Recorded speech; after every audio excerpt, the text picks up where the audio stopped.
Glück auf, the season is back.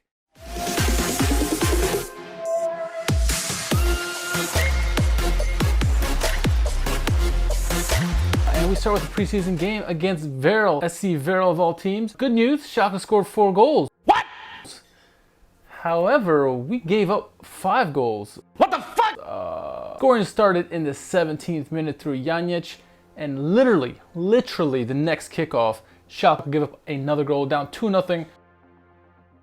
That would seemingly give a wake-up call to Schalke, and Skripski would score a goal just 5 minutes later, followed up really quickly by Mark Uth, and then Skripski would get his second through a nice little volley to make it 3-2. 3-2 would be not enough to hold the lead though. In the 46th minute, Schakowsky, the guy who made the second goal, would score again, make it 3-3. Just 9 minutes later after that, Benito Raman would make a goal, make it 4-3. It looks like they're going to pull away with this one.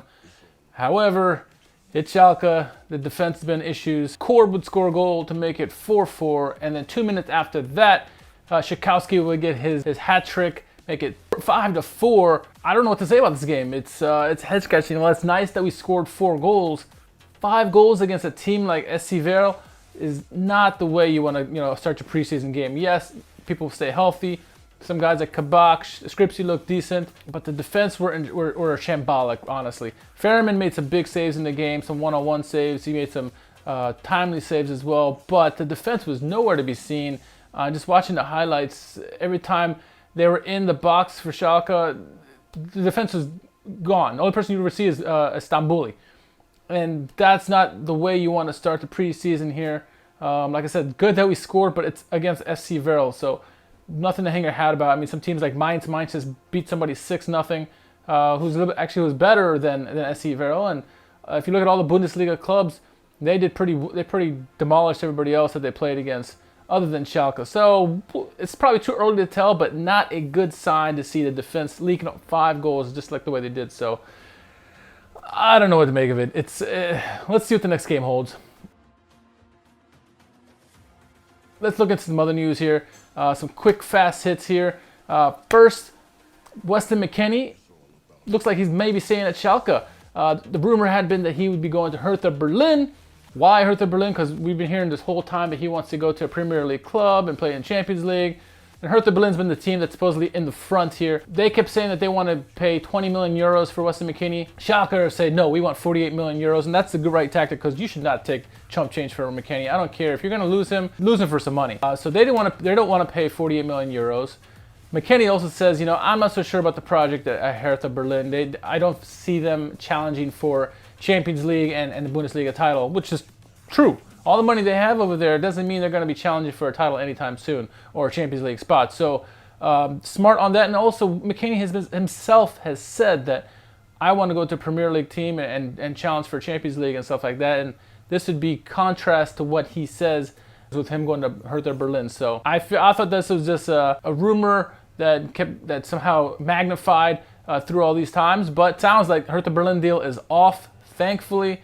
I do like the stance that Schalke said that they want at least 48 million euros for him, so that probably nullifies any movement in the Bundesliga. If he were to move, it would likely be from a Premier League squad who can afford that kind of money. But we'll see. Time being, he is at Schalke, and honestly, it's probably the best place for him development-wise, because he's not going to get much pitch time playing for a top 6 team in the Premier League. As much as we love the guy, those teams are pretty much, they have all this kind of money, and they stack their teams. So it's good news that he's here. Next bit of news is our man, Benjamin Stambouli, the guy who I'm trying to model my hair after, apparently, in this coronavirus situation. He has inked a new deal to 2023. One of our stalwarts, one of our veterans, he will remain at the club for the next several years. He was quoted as saying, "I'm really happy to continue playing with Schalke. Everyone knows how close I hold the club, and especially the fans, to my heart. Now we will do everything to have a good season." And he has been one of the players that's been closest to the club. We've seen it in the past, even before this last season. He would be all the ones at the Nordkurve. They love him. He is one of the main people who you would consider to be a captain. Him, you got Farriman, you got Omar Mascarell as well.